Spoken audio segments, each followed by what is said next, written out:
So welcome to Tarun IAS. जैसा कि हम लोग डेली करंट अफेयर के बेस पर हम एमसीक्यू लेकर आते हैं, 5 सबसे प्रमुख एमसीक्यू। चलिए हम चर्चा करते हैं बिना समय गवाए हुए। आपके न्यूज के बेस पर आधार पर है। पहला जो एमसीक्यू है आपका, कहता है एसिक्लोफेनॉक के बारे में बात कर रहा है। ये क्या है? प्रश्न ऐसे अक्सर आपके प्रीवियस ईयर क्वेश्चंस उठाकर देखें तो हमारे प्रीलिम्स में पूछे जाते हैं। 4 विकल्प दिए गए हैं, इन 4 विकल्पों में एक सबसे प्रमुख है। बेहतर है कि आप इस पॉज बटन को दबाएं और दबाकर आप देखिए कि इसका सही उत्तर क्या होगा। आप इसे पढ़ सकते हैं, देख सकते हैं उसको, है ना। चलिए शुरू करते हैं। तो कहता है कि एसिक्लोफेनॉक के बारे में। तो आपकी अगर हम बात करें, एसिक्लोफेनॉक एक औद्योगिक उत्पाद है जो गंगा की डॉल्फिन की आबादी को प्रभावित करता है ना। ये आपका साफ साफ गलत है।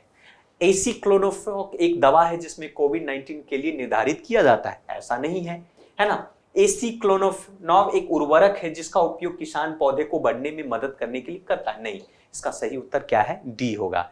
कि भाई जो एसिक्लोफेनॉक एक विरोधी, भड़काऊ और डाइक्लोफेनॉक की एक समर्थक दवा है। तो ये एक दवा है, ना कि कोविड-19 और इस तरीके का। इसके बारे में थोड़ी सी हम देख लेते हैं, समझ लेते हैं क्या है भाई। एसिक्लोफेनॉक एक विरोधी, भड़काऊ और डाइक्लोफेनॉक की एक समर्थक दवा है। घरेलू मवेशियों में, आप घरेलू मवेशियों, क्या होता है ना कि दूध निकालने के लिए क्या करते हैं हम लोग, हार्मोनल की बहुत सारे ऐसे इंजेक्ट करते हैं मवेशियों में ताकि अधिक से अधिक दूध दे। तो ये जो एसिक्लोफेनॉक जो है, अक्सर इसका प्रयोग जो मवेशियों पर किया जाता है और महिलाओं पर। अब इसके कारण से डाइक्लोफेनॉक जो है आप मवेशी में प्रयोग करें, मवेशी मर गया, मरने के बाद उसको आपने खुले में छोड़ दिया, बहुत सारे गीध और पक्षी जो है उसको खाने लगे। परिणाम क्या हुआ कि वही जो मैग्निफिकेशन, वही दवा का असर उन गीधों में होता है, जिसके कारण से गीध की मृत्यु हो जाती है। तो आप देखेंगे कि इसका प्रयोग करके पूरे एशिया में गीधों की आबादी में नाटकीय गिरावट देखने को मिला। 99% मुख्य इसका कारण था डाइक्लोफेनॉक पाया गया इसमें। तो ये आप कर सकते हैं, इससे संबंधित बात इसमें कही गई है ना। नेक्स्ट जो है आपका, आप देखेंगे एमसीक्यू। नेक्स्ट एमसीक्यू है स्पेशल ऑपरेशंस मेडल क्या है ना। सेकंड अगर आप देखेंगे, इसमें प्रश्न करता है स्पेशल ऑपरेशंस मेडल क्या है।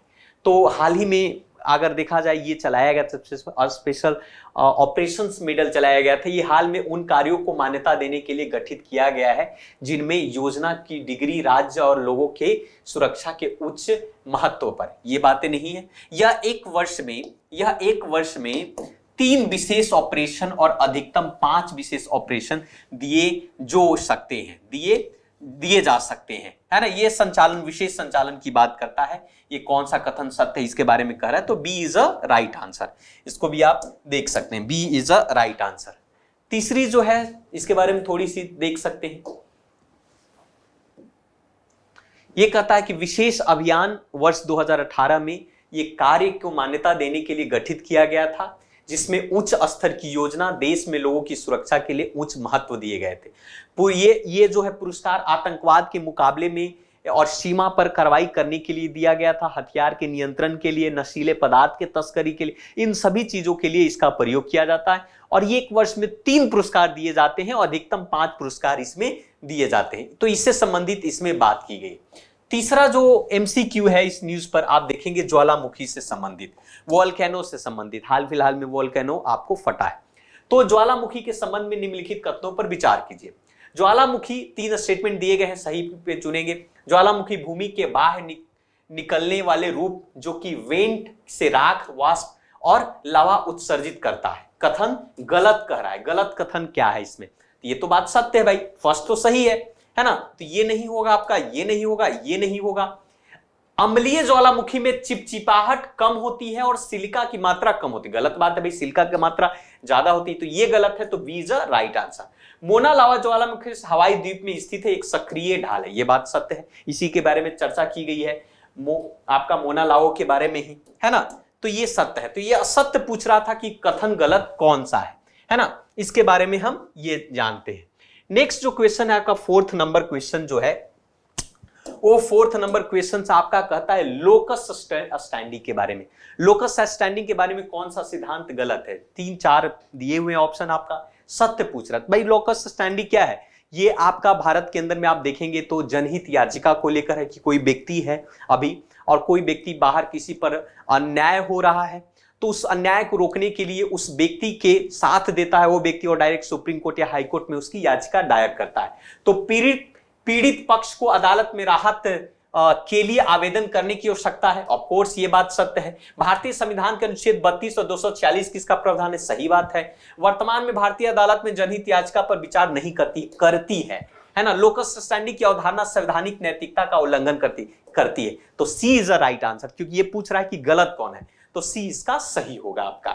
ठीक है, आगे बढ़ते हैं, लास्ट प्रश्न पर चलते हैं। अब इसका लास्ट प्रश्न कहता है कि इसके बारे में आप देख सकते हैं कि कॉर्डिसेप्स मिलिटेरियस हाल के खबरों में देखा गया। ये क्या है भाई? तो ये द्विपक्षीय अभ्यास जिसे भारतीय सेना के हाल में फ्रांस के साथ संपन्न हुआ, ऐसा नहीं है। यह एक प्रकार का प्रयोगशाला में उगाया जाने वाला मशरूम है जो अपने औषधि के गुणों के लिए जाना। B is a right answer. So cordyceps आपका मिलिटेरियस क्या है? एक प्रयोगशाला में मशरूम उगाया गया है जो दवा में इसका प्रयोग किया जाता है, तो इसके लिए उगाया गया है एक प्रकार का आपका। ये उच्चतम मूल्य परिजीवी का कवक है। हाल में इसको नैनो सोने के कणों के साथ दवा में वितरण करने के लिए इसका प्रयोग किया गया। तो ये 5 जो थे सबसे प्रमुख थे, इंपॉर्टेंट थे, जो आपके एग्जाम के लिए महत्वपूर्ण। So thank you very much. मिलते हैं फिर से दूसरे वीडियो में। So thank you. इससे संबंधित करंट अफेयर को जरूर देखें, आई बटन पर जाकर क्लिक करें। Thank you very much.